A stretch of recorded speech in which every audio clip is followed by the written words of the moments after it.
వారం గెస్ట్ మనతో పాటు ఉన్నారు దాసరి ఉష. అది పెద్దపల్లి అంటే చాలా మందికి తెలియదు ఇప్పటికీ కూడా, అది జిల్లాగా ఏర్పడ్డా కూడా ఇక్కడ కనగర్తికి రావడం జరిగింది. దానివల్ల మా అమ్మ నాన్న లవ్ మ్యారేజ్ చేసుకున్నారు, ఇంటర్ కాస్ట్ మ్యారేజ్. అందులోను నాన్నది పద్మశాలి అండ్ అమ్మది వడ్డెర. తర్వాత మీకు తెలిసిందే 2014 to 18. సో పాలిటిక్స్ అనేది it was not my first option. UPSC రాలేదని చెప్పేసి నేను ఇటు రాకపోవడం కాదు. మొన్న రీసెంట్ గానే ఎంగేజ్మెంట్ చేసుకుందామని అనుకున్నాం, కొంచెం పోస్ట్ పోన్ చేయాల్సి వచ్చింది. సో నేను ఒకటి చేద్దాము అని అనుకుంటే ఇంప్లిమెంటేషన్ చెయ్యి అని చెప్పి ప్రోత్సహించే చేతుల కంటే అదెందుకు ఇదెందుకు మీ దగ్గర నుంచి పర్మిషన్స్ తెచ్చుకున్న తర్వాత లూప్ లైన్ లో పడేసే అవకాశం ఉంటుంది. ఎట్లా మీకు ఆర్ఎస్ ప్రవీణ్ ఎట్లా మొదలైంది మీ ట్రావెలింగ్ కావచ్చు, మీ ప్రయాణం ఎక్కడ మొదలైంది అసలు? ఈయనకి నక్సల్ తోటి కొంచెం సంబంధాలు ఉన్నాయి.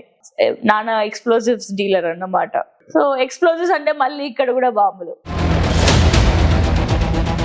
నక్సలైట్స్ తీసుకొని వాళ్ళకి ఉపయోగించుకునే వాళ్ళు అన్నమాట.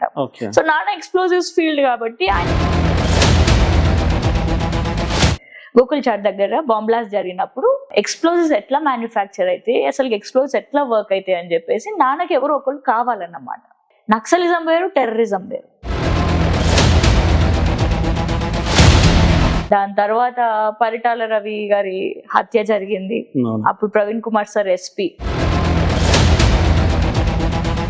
ఇప్పుడు తనని చూసి మీరు రాజకీయాలకు వచ్చారు. అంటే ఇది బహుజనవాదం. తన ఐపీఎస్ ఉన్నప్పుడు కరీంనగర్ ఎస్పీ కావచ్చు, ఇంకా డిఫరెంట్ ఏదైతే డెక్కన్ తెలంగాణలో వర్క్ చేసిన సమయంలో ఎక్కువ మంది తను అంటే నక్సలైట్ల పైన ఫోకస్ చేయడం వల్ల బహుజనులే కదా అందులో ఉండేది. హిందువులు దేవుళ్ళు నమ్ముతారు, క్రిస్టియన్లు చర్చికి పోతారు, జీసస్ ని నమ్ముతారు, ముస్లింలు ఆబ్వియస్లీ ఖురాన్ చదువుతారు. ఎవరి మతం వాళ్ళు పాటిస్తారు. అంటే బీఎస్పీలోకి వెళ్ళి బీఆర్ఎస్లోకి వెళ్ళవలసిన పరిస్థితి అసలు ఎందుకు వచ్చింది? ఇప్పుడు బీఎస్పీ మీరు నమ్మిన బహుజనవాదం నమ్ముకున్న మీ వెనకాల ఉన్న వ్యక్తులకు మీరు ఇచ్చే సమాధానం ఏంటి అసలు?